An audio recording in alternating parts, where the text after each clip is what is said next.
dibarengi dengan sistem urinaria untuk potong-potongin aja.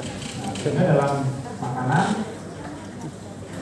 ada kandungan minumannya, dan karena kandungan ginjal itu tidak bermasalah dalam masalah produksi urin, nah makanya jadi bahas. Untuk kita memahami itu ya jelas ada anatomi, patologi, ya, penyakit dengan gejalanya infeksi. Ya, flashback aja terkait dengan fungsi ginjal, mungkin ada di blog ini ya, blog sebelumnya belum ada. Jadi memang kayaknya ada yang blog 4 ya, tentang apa berminyak, cairan. Yang intinya untuk fungsi itu ada 3 ya, filtrasi, reabsorpsi, dan sekresi. Apa aja yang difiltrasi? Jadi semua yang masuk di pembuluh darah melalui sumber lurus dia akan difiltrasi. Kemudian ada yang direabsorpsi, diserap kembali semuanya kecuali zat-zat yang toksik. Kemudian yang melebihi yang batas, misalnya glukosa itu kalau kelebihan dia akan difiltrasi. Nah, kemudian ada juga yang disekresi. Kalau sekresi itu berarti dia harus dikeluarkan secara aktif menggunakan energi.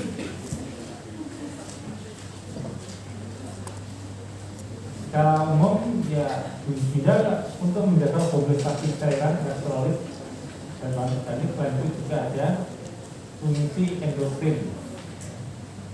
Endokrinnya misalnya ya untuk eritropoietin, ya, kalsitriol, renin, angiotensin, prostaglandin,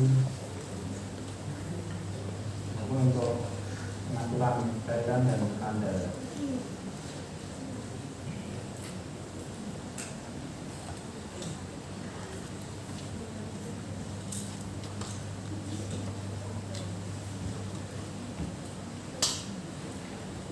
Prosesnya dulunya sebelumnya. Nah, untuk penyakit-penyakit terkait gizi, penyakit ginjal yang kering, ya, itu diantaranya adalah sindrom nefrotik. Sindrom nefrotik ini juga. Yang jelas kalau di sindrom nefrotik ini proteinnya banyak, gangguan protein, sehingga nanti di makanannya itu juga dia harus mendapatkan ganti proteinnya gitu dari mana. Ada gagal ginjal akut, nah ini terkait dengan produksi air, ya kan ada status terakhirnya kan gagal ginjal. Dia nggak bisa pipis karena nggak ada air. Nah, kalau gitu apa makanannya harus banyak airnya, water. Kemudian gagal ginjal kronik, nah ini gagal ginjalnya kronik. Ini juga masalah cairan, masalah tensi, kolesterol. Kemudian transplantasi ginjal. Nah, kalau orang transplantasi itu kan mungkin operasinya baru sehari 2 hari, ini operasinya hari. Tapi kan selama sekian bulan pertama, sekian bulan itu kan dia harus menjaga hasil transplantasi. Sebelum transplantasi, gagal ginjal kronik itu ada dialisis, proses selama ginjal itu dilakukan dialisis. Nah, itu parameter darahnya itu semua sama. Nah, proses dialisis itu biasanya nggak cepat ya, lama. Kemudian ada juga permasalahan dari ginjal, ada ginjal kalsium, nitrat. Nah, ini nanti akan kita bahas. Nah, dia untuk sindrom nefrotik yang pertama. Bagaimana nefrosis atau nefrotik itu? Nefrotik itu adalah kumpulan manifestasi penyakit yang ditandai oleh protein urimasis. Filtrasi proteinnya itu jebol, jadi proteinnya semua hanyut. Sehingga urin mengandung lebih dari 3,5 gram protein per 24 jam. Darah mengalami hipoalbuminemia, kemudian terjadi retensi air atau udin di tubuh, kemudian tekanan darah naik, kemudian di kompensasi dengan lipid yang meningkat, kemudian juga ada timbul gejala anoreksia dan rasa lemah sebagai akibat dari meningkatnya permeabilitas kapiler. Penyebabnya nanti dibahas di Jadi bagaimana dengan orang-orang yang mengalami gangguan proteinuria yang masuk ini yang harus dimakan? Prinsipnya adalah pada orang cenderung nekrotik yaitu terjadi proteinuri. Kemudian dikombinasi dengan hiperlipidemi. Kemudian nanti ada retensi air sehingga terjadi edema. Ya. Karena edema ini kemudian terjadi perubahan hormon dan sebagainya ya. Meningkatnya ADH, aldosteron meningkat, lalu kemudian tekanan darahnya meningkat. Sehingga yang harus diperhatikan pada saat memberikan diet pada orang-orang nekrotik itu adalah albumin yang hilang harus diganti. Bisa diganti dengan infus bisa. Harganya ya lebih mahal. Kemudian untuk lipidnya, hiperlipidemia atau hiperkolesterol, nah ini batasi lemak. Makanannya harus dibatasi dengan lemak, kolesterolnya tidak boleh lebih dari. Bila minum obat golongan statin. Untuk mengatasi lipidemia di kaki, di mata, maka cairan tubuh itu harus dikontrol sebenarnya. Sehingga makanya tidak boleh banyak mengandung natrium, karena natrium itu satu molekul mengikat 4 molekul air. Jadi masuk natrium jadi masuknya air 4 kali. Maka dari itu cairan yang diminum harus seimbang. Apa yang keluar itu harus dikembalikan berdasarkan apa yang keluar. Apa yang keluar lewat urin output. Terus kemudian lewat feses, lalu kemudian lewat berkeringat, lalu kemudian lewat penguapan. Nah, kemudian kontrol hipertensi itu juga terkait dengan kontrol natrium, kemudian mengatasi anoreksia makanannya. Nah, ini adalah prinsip diet pada sindrom nekrotik. Ganti protein, batasi lemak, kurangi lipid dan batasi natrium. Kemudian air harus seimbang, kemudian kontrol hipertensi dan atasi anoreksia.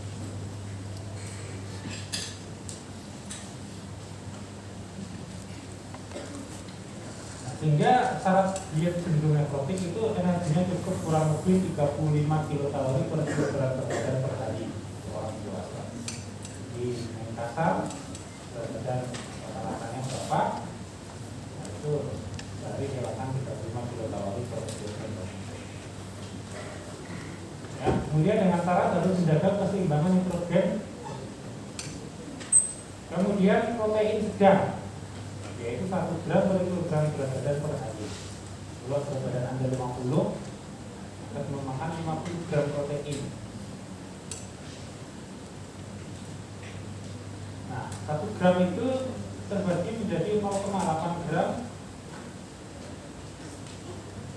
per kilogram berat badan ditambah dengan jumlah protein hilang lewat urin. Jadi ini adalah protein yang biasa yang sehari-hari, kemudian ditambah dengan jumlah protein yang hilang lewat urin.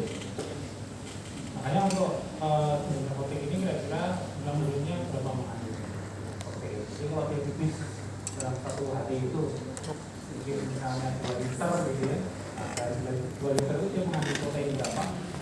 Nah ini ditambahkan di dalam air. Kemudian protein ya kurang lebih kira-kira tadi 0,2 gram. Ini protein yang dengan nilai biologi tinggi, artinya proteinnya itu banyak diserap habis. Misalnya daging, ikan, susu, telur. Karena dia disiplin, maka lemaknya kurang lebih adalah 15-20% dari total energi. Dengan rasio lemak jenuh lemak jenuh tunggal dan ganda 1:1. Kolesterol ini kurang dari 300 mg kombinasi dengan obat anti. Lalu apa saja bahan-bahan yang dimakan? Nanti biasanya dikonsultasikan ke ahli gizi. Nanti ada daftar menu gitu ya. Kalau sekian. Nah, yang membatasi itu biasanya adalah kalorinya. Jadi kalori itu nanti akan membatasi porsi. Jadi kalau nggak ngerti porsi, ya batasi kalorinya itu. Nah, kalau sekian itu kira-kira 35 kali 50 jadi kira-kira 1.500 kalori.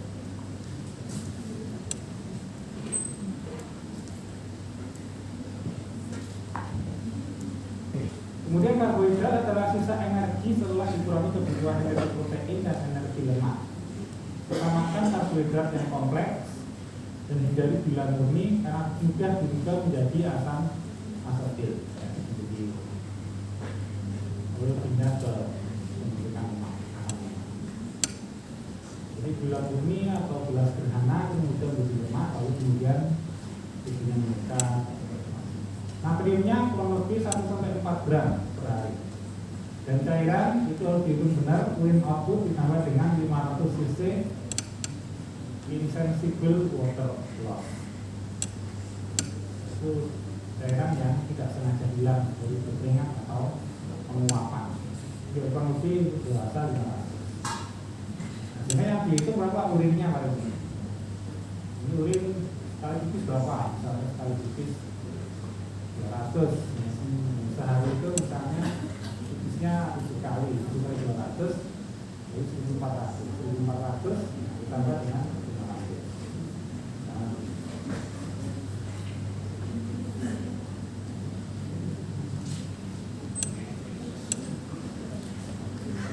Ya. Baik, kita lanjut ke diet gagal dan ginjal akut. Apa itu gagal ginjal akut?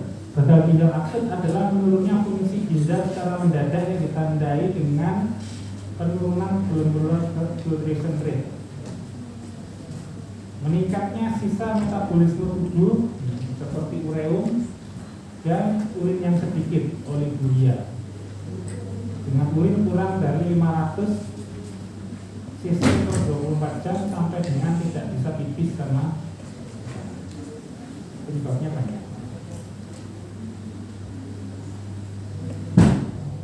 Di antaranya penyebabnya intrinsic disease within the renal parenchyma. Misalnya ada nekrosis dari pembuluh darah ginjal. Nekrosis banyak macam-macam. Nah, dibahas di kuliah. Kemudian ada progressive glomerulonefritis. Kemudian toxic drug exposure, allergic reaction to drug. Semua nanti kemudian berpengaruh pada parenkim ginjal. Parenkim berarti berpengaruh pada tubuhnya rusak. Terjadi secara aktif.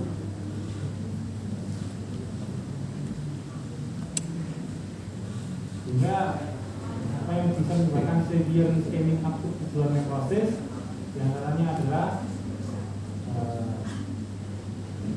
menyebabkan hiperkalemia, tissue destruction, acidosis, dan pengobatan dari gagal ginjal akut itu secara medis mulai dari mild dan severe. Untuk mild itu biasanya adalah cukup hidrolisa. Kemudian kalau yang severe dialisis. Ada dialisis, ada macam, kemudian ada total parenteral nutrition (TPN). Jadi ahli gizi di rumah sakit kemudian memberikan TPN. Kemudian ada electrolyte replacement, mengganti elektrolit. Elektrolit itu kan biasanya diberikan bersamaan dengan cairan, tapi berbahaya pemberian cairan secara sembrono karena dia nggak bisa pipis, masa dikasihnya cairan. Nah, dari itu mililiter cairan yang diinfuskan itu harus dihitung. Nanti kalau elektrolit replacement itu ya biasanya ada kalsium cairan gitu, atau mungkin ampul gitu ya. kemudian magnesium, kemudian ada natrium, ada karbonat. Itu untuk replacement telurnya pakai suntikan. Nah, secara gizi manajemennya adalah pertama adalah parenteral administration of glucose, lipid, and essential dan non-essential amino acid. Ini disebut dengan total parenteral. Isinya ada glukosa, ada lipid, ya, kemudian ada asam amino. Kemudian pasien ini diberikan high intake of karbohidrat dan lemak to spare protein. Jadi itu diberikan tinggi lemak ya, untuk menghemat protein karena ada protein loss. Kemudian high caloric low protein diet ada juga. Kemudian sodium restriction yang baru.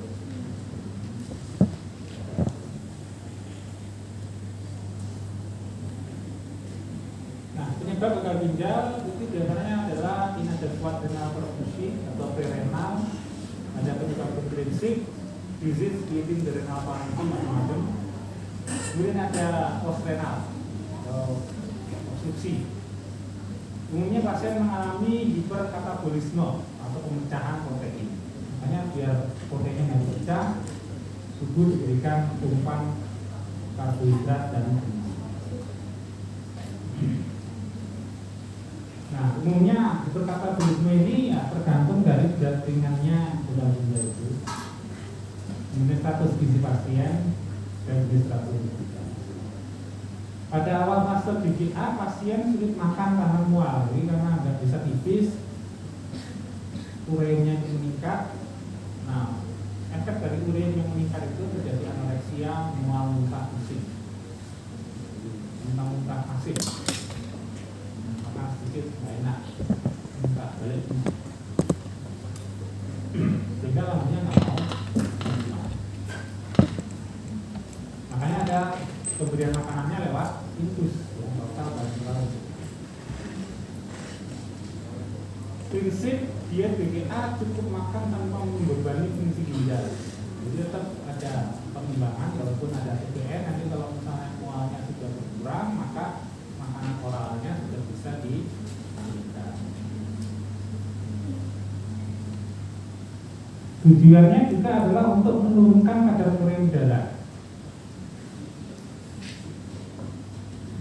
Di antaranya melalui dialisis dan TPN tadi. Karena efek samping dari terjadinya hiperkatabolisme protein ini, jadi karena gagal ginjalnya itu rusak, ginjalnya itu rusak, maka tubuh mengalami suatu kondisi yang kritis.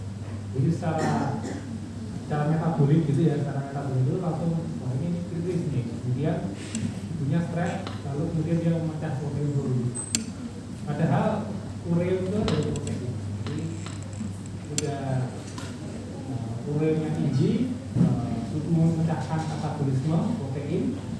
Nah, urein dari protein itu kemudian dijadikan energi, terus kemudian terpecah, hasil akhirnya nitrogen, ureinnya meningkat. Nah, dari itu untuk menurunkannya adalah dengan cara dialisis dan makan lewat infus.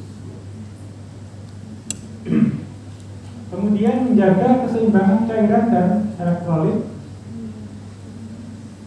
kemudian memperbaiki status gizi dan mempercepat penyembuhan. Untuk makanannya diutamakan lewat parenteral dulu, lalu kemudian jika sudah menerima, bisa menerima secara enteral, diberikan enteral, NBT sedikit-sedikit, lalu kemudian ke fase makan seperti orang normal. Nah, ini penting untuk dipahami bahwa gagal ginjal akut mesti masuk rumah sakit. Di rumah sakit sudah penanganannya oleh ahli. Tapi Anda harus bisa memahami bahwa gagal ginjal itu mesti pakai parenteral dulu sampai kemudian pasang NBT, lalu kemudian baru sudah ada ini.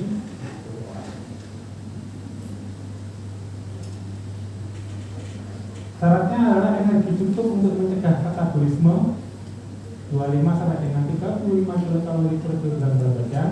Proteinnya harus disesuaikan derajat katabolisme tubuh. Untuk katabolik ringan 0,6 sampai dengan 1 gram. Untuk katabolik sedang 0,8 sampai dengan 1,2. Dan untuk katabolik berat 1,1 sampai 1,5 gram per kilogram berat badan. Contoh penyebabnya ini, kalau penyebabnya keracunan obat itu mungkin ringan. Kemudian kalau ada infeksi ginjal atau peritonitis, ya mungkin dia katabolik sedang. Jadi kalau misalnya pasien itu luka bakar atau mungkin infeksi sepsis, nah itu kataboliknya sedang. Kemudian lemaknya sedang, ya, kurang lebih 20 sampai dengan 30% dari total energi. Karbohidrat sudah selalu dihitung terakhir karena dia mensisa energi setelah dikurangi bagian protein dan lemak. Jangan menggunakan karbohidrat sederhana jika pasien punya liver triglyceride. Nah ini setelah oralnya ya. Kemudian kalau makanan enteral apa yang biasanya kalau makanan enteral itu ya makanan cair ya. Yang bisa disuntikan lewat pompa. Nah, bila ada anuria sampai nggak bisa pipis, maka batasi natrium dan kalium. Kemudian cairan hanya diberikan untuk insensitive water loss, mengambil urin abut, muntah dan diare, dan insensitive water loss. Jadi benar-benar harus dihitung kalau ingin akses pipis itu berarti urin outputnya sedikit, kita nggak ada. Tapi dia muntah, tapi muntahnya dihitung, cairannya berapa. Terus dia metret, ya metretnya juga. Kemudian ada video. Bila kemampuan oral rendah, maka diberikan melalui enteral atau parenteral. Bila perlu, suplementasi asam folat, vitamin B6, ya, kemudian vitamin C, vitamin A dan K. Kemudian standar rumah sakit, nah karena dia masuk di rumah sakit, maka biasanya pemesanan diet untuk pasien-pasien ini ada gagal ginjal oral atau gagal ginjal enteral. Nah, ini biasanya nanti akan disiapkan oleh dapur rumah sakit.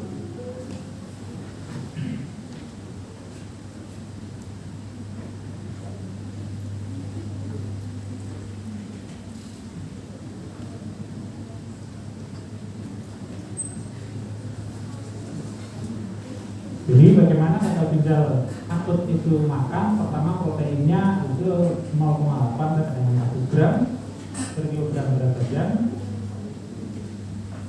Kemudian energinya 30-40 kilokalori, potasiumnya atau kalium itu adalah 30 sampai 50 ml per hari. Kemudian sodiumnya sekian. Nah, penting cairan ya, replace output from the previous day. Jadi kemarin dia kehilangan berapa, nah, hari ini bisa. Ini selama 5 hari.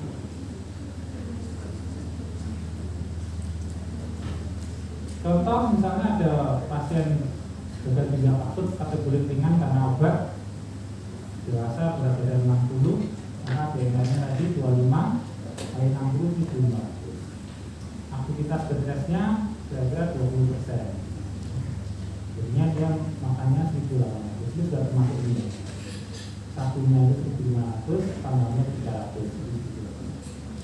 Nah, proteinnya tadi, jadi 0,8 kali 6, 10, 192.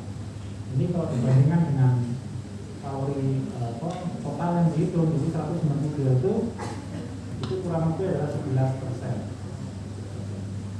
Lemaknya misalnya 25-30, nah 30 karena dia masih ringan, tapi yang 30 secara normal, nah kurang lebih ya 540 dari total kalori 540. Kalau dibagi 9 kilokalori per lemak gramnya, maka dia akan bertemu 60 gram lemak. Karbohidrat adalah sisanya, jadi itu 200 dikurangi 192 dikurangi 540 adalah 122. Ini telah bentuk karbohidrat. Kalau dibagi dengan 4 kilokalori, maka karbohidratnya sebanyak 300 gram. Kemudian dibagi menjadi 3 kali makan. Ini kan dasar bentuk blok 6. Jadi cara membuat menghitung kebutuhan.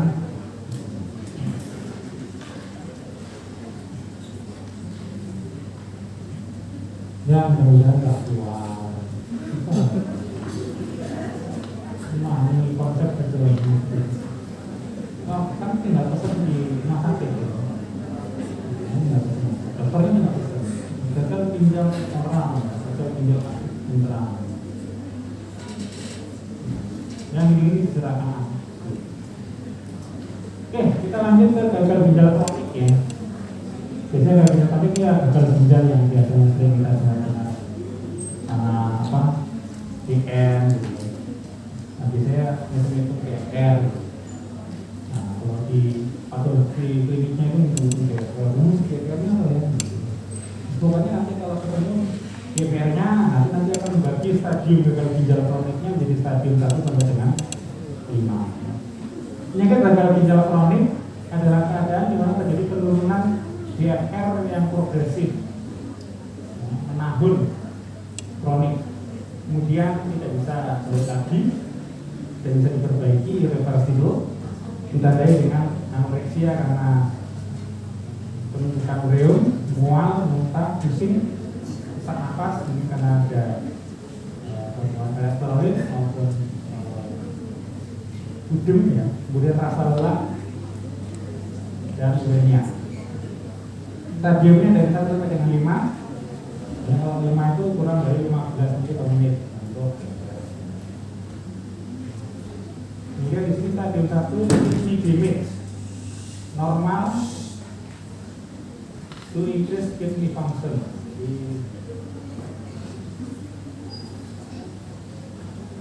Ginjalnya masih bisa berfungsi dengan meningkatkan gizi. Kemudian mild decrease in kidney function itu stadium 2, stadium 3 itu moderate decrease, kemudian 4 itu severe decrease. Kemudian kalau organ ginjal failure itu yang stadium.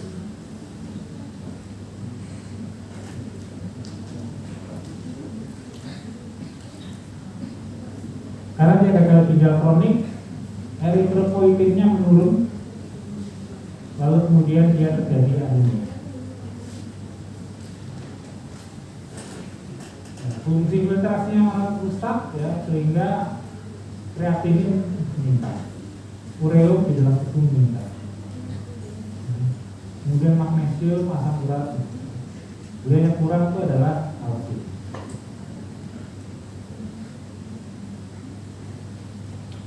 Anemia, makanya ada lemah itu. Terus sering transfusi BRC juga. Kemudian meningkatnya renin dan PKE2 terjadi hipertensi.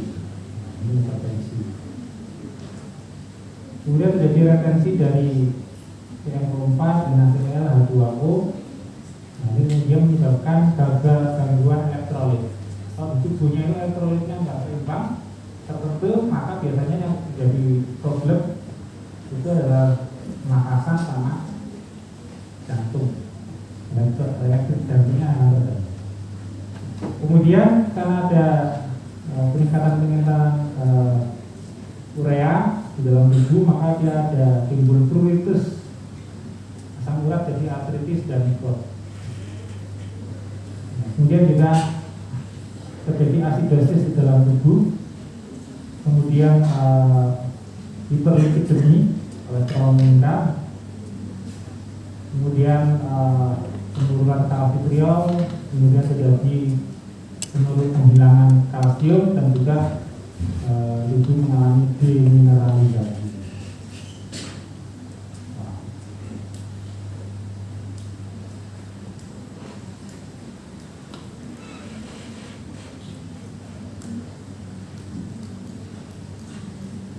Kemudian yang ada anemia, hipertensi, elektrolit, pruritus artritis, asidosis, hiperlipidemi, demineralisasi. Nah, penyebab dari gagal ginjal ada glomerulonefritis, sering hipertensi, dan DM. Nah, karena DM-nya meningkat sekarang ya, itu paling sering jadi penyebab. Kemudian hipertensi. Glomerulonefritis itu yang dari batuk-batuk, jadi yang suka batuk-batuk kronis, streptokokus punya kompleks antigen antibodi yang mengendap di ginjal sudah terjadi.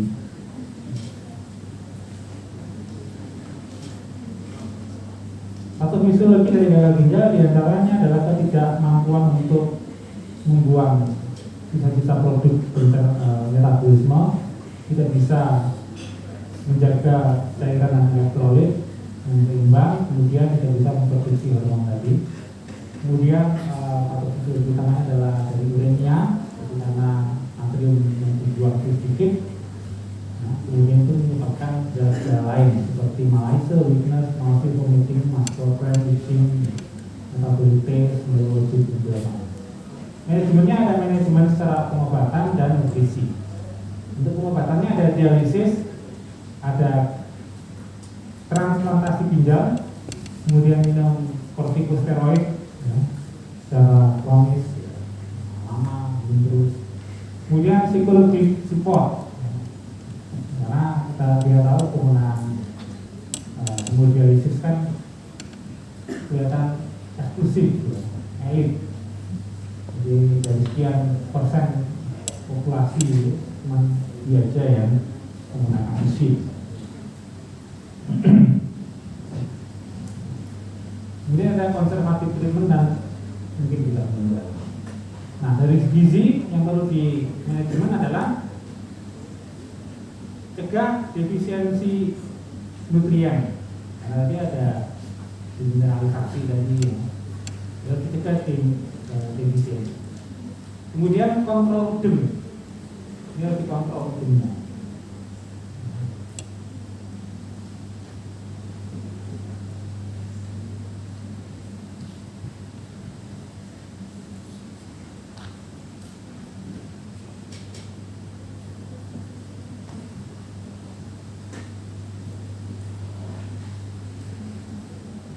Kemudian apa yang kalau kontrol dem itu apa pentingnya, yaitu mengatur natrium dan potasium. Kemudian mencegah renal osteodystrofi menggunakan fosfat binder dan kalsium suplementasi. Kemudian provide palatable dan atraktif diet, jadi membuat menu-menu yang nampak menarik dan juga dapat diterima oleh lidah. Karena tadi ada nausea yang vomiting, dan itu kronis. Tiap hari mungkin ya nausea vomiting terus, pusing. Depresi. Hanya ada psychological support. Jadi kalau ada orang yang punya hubungan psikologis dengan makan. Manajemen utama di antaranya adalah konservatif dan transplantasi serta dialisis. Jadi gizi-gizinya masing-masing berbeda. Untuk transplantasi itu biasanya adalah ditambahkan ginjal baru, bukan diganti ginjalnya. Itu ada ginjal baru. Kenapa? Yang ini kalau seandainya ada gangguan peredaran darah di sini, pembuluh darahnya kan nggak jelek. Kayak pipa Leiden-nya itu kan sudah rusak. Mungkin yang lebih baik bikin pipa Leiden baru. Baru kemudian nanti dia bisa melakukan. Kemudian dialisis untuk yang menggunakan mesin. Jadi darah dari mana misalnya masukkan mesin, diputar, kemudian disaring, toksinnya dibuang, lalu kemudian ditambahkan lagi koreksi elektrolit dan cairannya, lalu kemudian dimasukkan kembali ke. Biasanya kelihatan di orang-orang yang menggunakan mesin itu ya di tangannya itu. Nah, selain menggunakan mesin ada juga yang menggunakan cairan di perut atau peritoneal dialisis. Kemarin sudah ya? Sudah.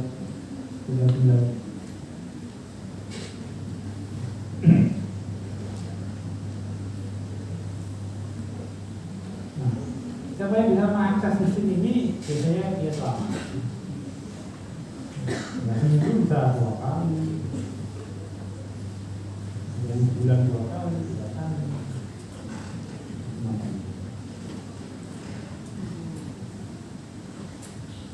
Nah, untuk konservatif, artinya dia nggak pakai mesin, nggak pakai dialisis.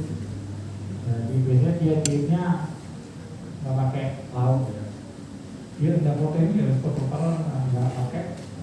Nah, yang lain makan rendang dan dia dengan nasi doang.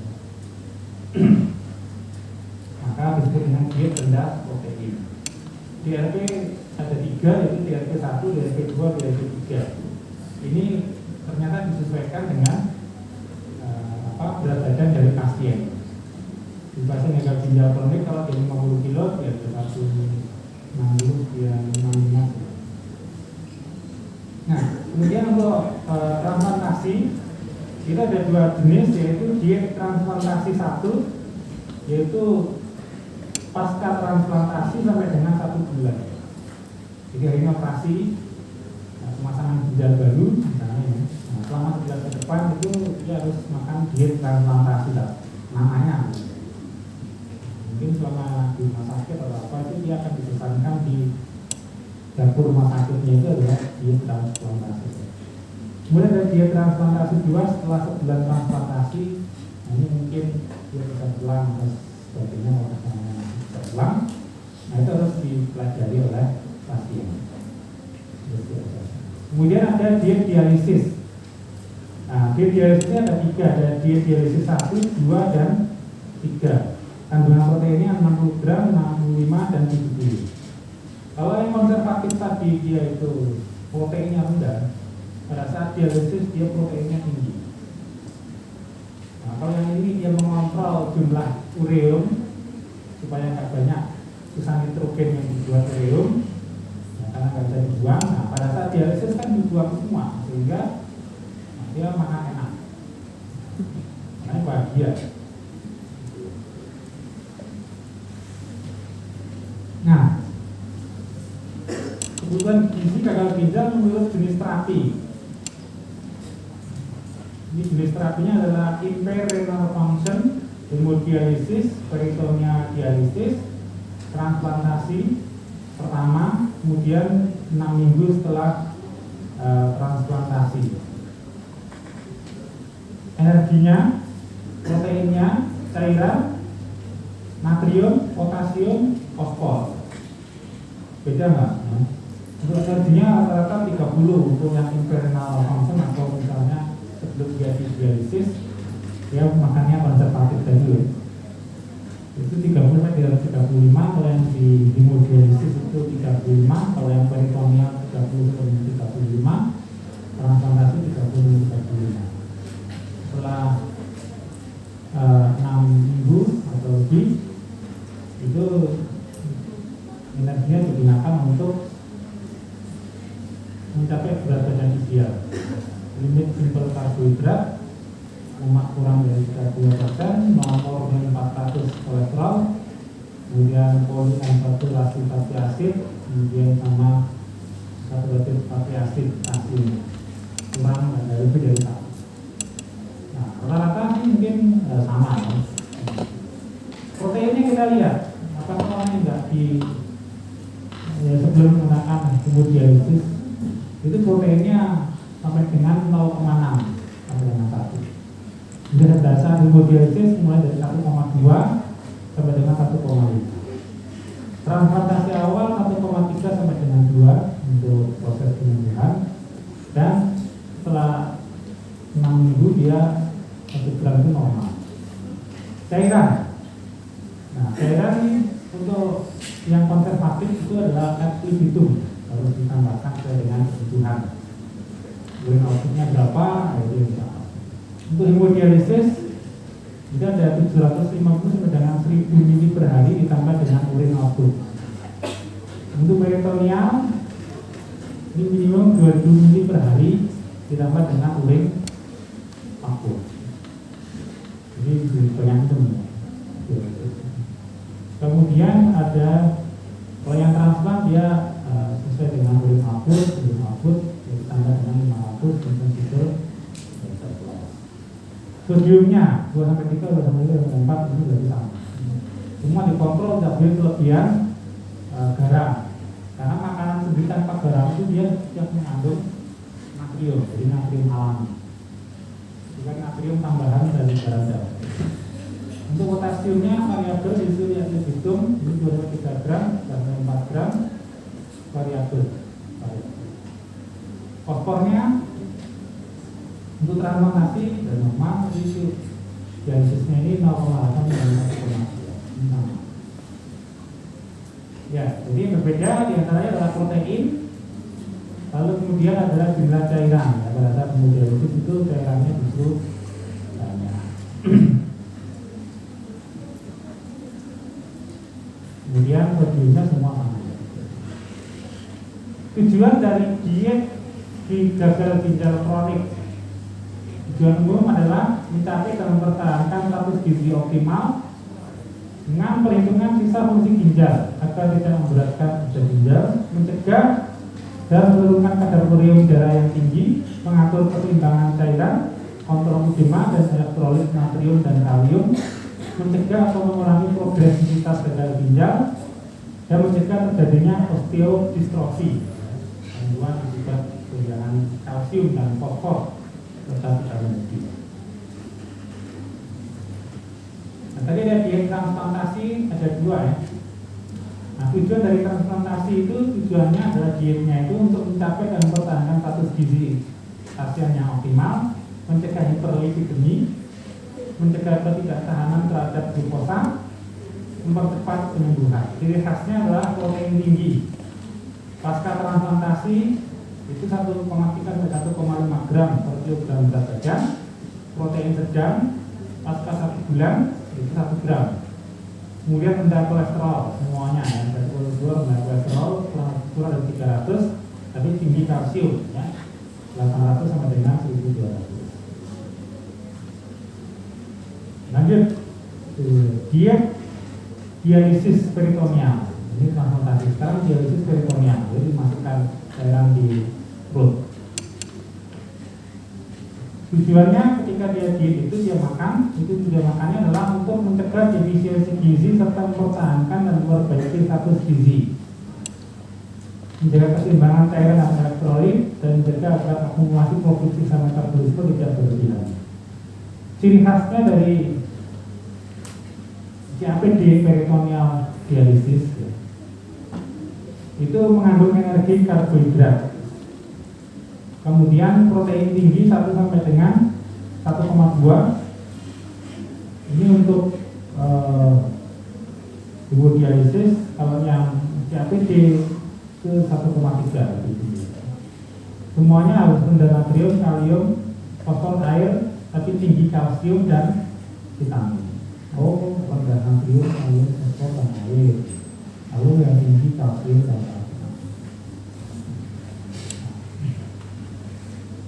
Ini contoh menu ya, simple menu plan for hemodialysis treatment. Limit diary product to 1 serving per hari. Diary product itu diantaranya adalah susu, primer, lalu kemudian telur. Itu kurang lebih ya 1 kali, 1 porsi sehari. Kemudian limit sweet vegetable juice to 6 serving per hari. Maksimal untuk sayuran dan buah-buahan itu 6 porsi saja. Kemudian yang penting adalah limit sodium sampai dengan 2000 sampai 3000 mg per hari. Avoid all convenient food, no salt in cooking. Jadi di makanan sengaja kalau nggak pakai garam itu sebenarnya sudah ada natriumnya. Limit water, batasi air dan other fluid as needed to prevent water gain or more than 2 kilo. Do not limit water in sodium is not necessary. Ya, ini contoh diet konvensional.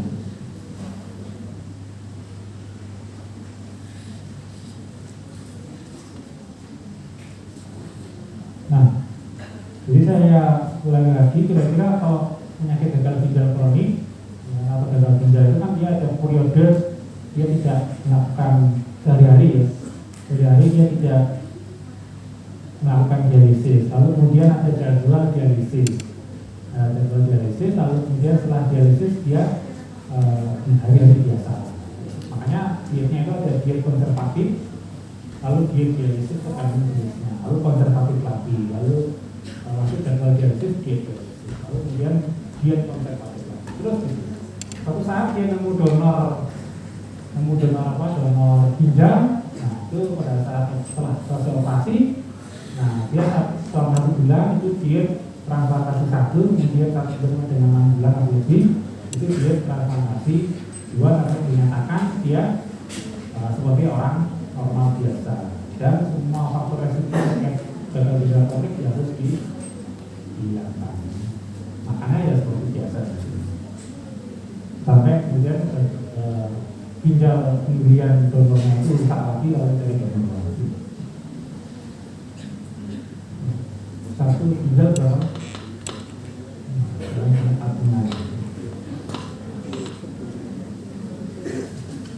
Nah, gitu ya. Nah, yang penting di sana itu untuk penyakit ginjal sebagainya itu tidak boleh main-main dengan minuman ya, minum. Jadi makanya kalau itu harus ketat banget pengawasannya. Kadang-kadang sampai pasien-pasien aktif seperti ini, itu dia nyuruh diri minum ya, selain untuk minum apa es atau apa tubuh apalagi sekarang itu godanya luar biasa itu. Nah, dia dibatasi jumlah minumnya. Ya kalau cuma segitu ya paling ya yang lain bisa minum blok-blok gitu ya, ini cuma setengah gelas atau mungkin pakai apa botol ukur gitu ya. Jadi kalau ada pasien gagal ginjal atau teman misalnya itu ya jangan cepat-cepat minum aqua ukur di depannya. Jadi godaan itu penyiksaan. Ya kita lanjut terakhir. Nah penyakit yang berat-berat tadi sudah, ini kita ke bawahnya yaitu batu ginjal atau batu urin. Orang yang mengalami gejala-gejala kencing batu ya, mungkin di urinnya itu sudah bisa pakai urinalisis sudah kelihatan. Ditambah lagi kalau misalnya dilakukan ronsen atau mungkin biopsi. Orang itu diberikan diet untuk mencegah atau memperlambat terbentuknya kembali batu ginjal. Kemudian meningkatkan ekspresi garam dalam urin dengan cara mengencerkan urin. Dietnya harus bisa membuat urinnya encer ya, atau banyak cairan melalui peningkatan asupan cairan. Jadi diet batu ginjal itu ya pertama jangan makan yang bisa meningkatkan sedimentasi di urin itu. Yang kedua makanannya harus banyak air, jadi pilih yang soto, kuah, atau air. Memberikan diet sesuai dengan komponen utama dari batu ginjal. Nah, faktor resiko pembentukan batu ginjal yang meningkatkan adalah volume urin yang sedikit atau kurang minum. Lalu kemudian makanan yang mengandung oksalat, makanan-makanan yang mengandung asam urat. Tutorialnya kan sudah tutorial asam urat, ada makanan-makanan yang dibahas. Asam urat boleh lindo, kemudian boleh gitu ya. Kemudian tidak boleh menahan pipis atau stasis. Lalu kemudian makanan banyak mengandung kalori. Yang menurunkan resiko batu ginjal diantaranya adalah banyak minum, high urine volume and flow, jadi sering pipis juga. Kemudian asam sitrat, kemudian glicoprotein, lalu kemudian magnesium.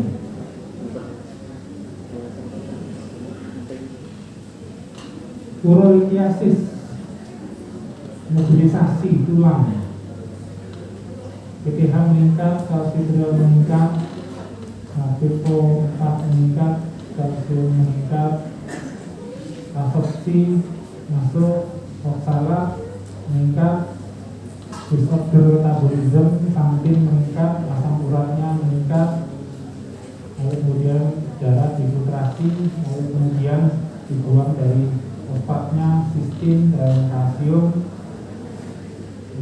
reduksi absorpsi ya, reduksi absorpsi. Terus kemudian di sini hipovolemia, stres, ADH, sehingga bisnya juga berkurang ya.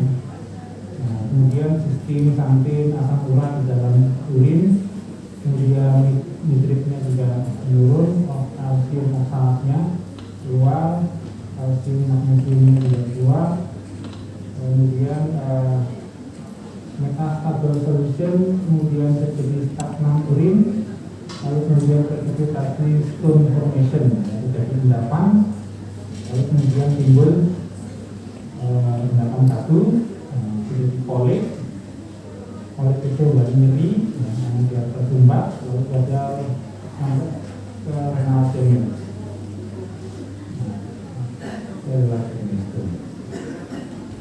Causes and composition of renal stone.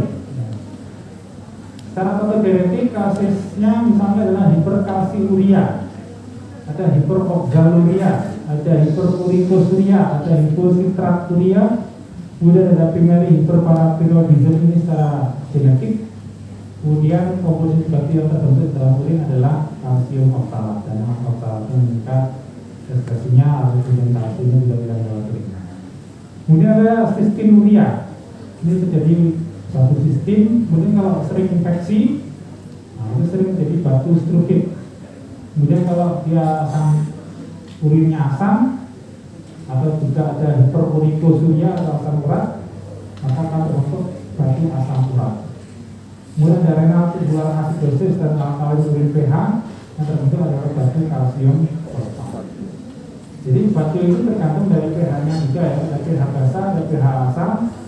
Maka batunya juga terbentuk biasanya kalau asam itu dari asam urat, kalau yang basa biasanya seringnya adalah kalsium fosfat dan kalsium oksalat.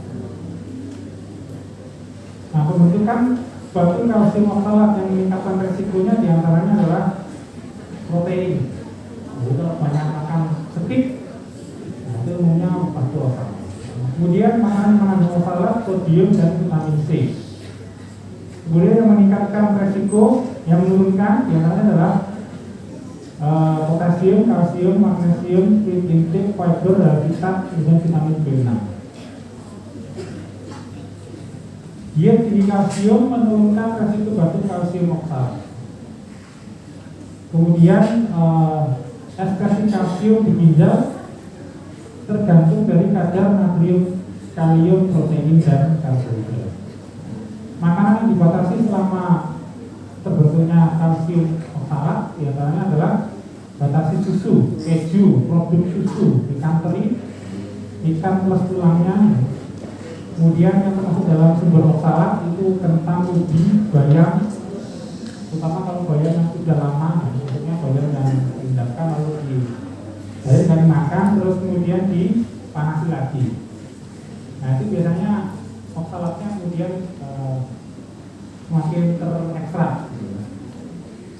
Kemudian bit stroberi, nah ini bukan susu stroberi, anggur, kacang-kacangan, teh, dan coklat, itu adalah sumber oksalat. Nah, kemudian kita masuk ke batu asam urat, kita keluar lagi ya.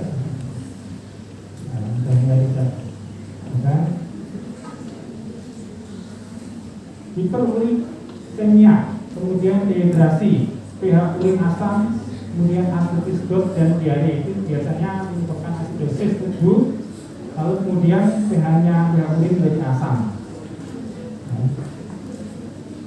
Kemudian hindari makanan, untuk seperti ini adalah hindari makanan yang mengandung purin tinggi. Kemudian cairan itu harus banyak untuk sering buang. Kemudian utamakan makanan dengan sisa basa yang tinggi. Jadi kalau pH-nya urin itu kurang dari 5,5 berarti semakin asam, ini terbentuk sedimentasi urat. Berarti yang terbentuk adalah batu urat. Kemudian pada pH normal, nah ini malah justru asam uratnya itu larut ya. Tapi yang terbentuk batu adalah batu oksalat. Nah pH yang sangat tinggi, biasanya pH basa itu yang terbentuk adalah batu kalsium fosfat. Nah, pada asam urat ini batasi salah satu pihak ya, sisa basa yang tinggi atau sisa asam yang tinggi. Di antaranya adalah kurangi susu asam, ini berarti yogurt, ya, krim, minyak kelapa, santan, semua sayuran terutama bayam dan beef. Nah, semua jenis buah itu juga sisa basanya tinggi, jadi harus benar-benar proporsional makan. Kemudian sisa asam tinggi, di antaranya adalah nasi, roti, terigu, makaroni, spaghetti, sereal, mie. Ini hampir semua makanan karbohidrat utama sisa asamnya tinggi, jadi harus dikurangi. Itu kan dipasang dari bulan. Kemudian daging, ikan, kerang, telur, keju, kacang-kacangan dan hasil olahan karena mengandung purin, kemudian lemak hewan. Nah, daftar makanan yang mengandung purin itu biasanya ada kelompok 1 ya. Itu kandungan purinnya tinggi, 100 sampai dengan 1000 mg purin per 100 gram bahan makanan ya. Nah, ini dapat menyebabkan growth atau mungkin meningkatkan batu asam urat. Di antaranya makan otak, makan hati, makan jantung, ginjal, jeroan, bebek, kaldu, ya, sarden, makarel, kerang, keriting, minuman beralkohol seperti tape, bir, tua, gem, buah-buahan tertentu, durian, alpukat, air kelapa, jagan. Nah, ini sebaiknya dihindari ini nggak boleh masuk warung padang. Ya. Kemudian kelompok yang kedua itu sedang, ya, kandungan purinnya sedang. Nah, ini dikonsumsi dalam jumlah yang sedikit. Nah, diantaranya ada kacang-kacangan, linjo, paya, toge, brokoli, daun bayam, daun singkong, ubi hijau, tahu tempe. Nah itu konsumsinya ya matang aja. Kemudian ada yang sampai kemudian tidak makan sama sekali. Nah, yang bebas dimakan di sini ya, untuk konsumsi sehari adalah nasi, ubi, singkong, jagung, gandum, roti, bihun, kek, puding, susu, telur, sayur dan buah selain dari kelompok ini. Makanan netral, jagung, tapioka, gula, sirup mati, minyak goreng, margarin, bekas roti bandrek, ini netral. Ya, silakan. Alhamdulillah. Alhamdulillah.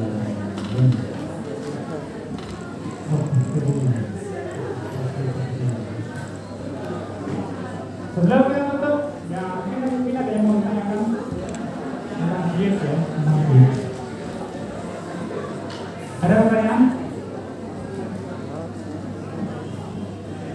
Wah, sudah benar. Baik, kalau tidak ada kita akhiri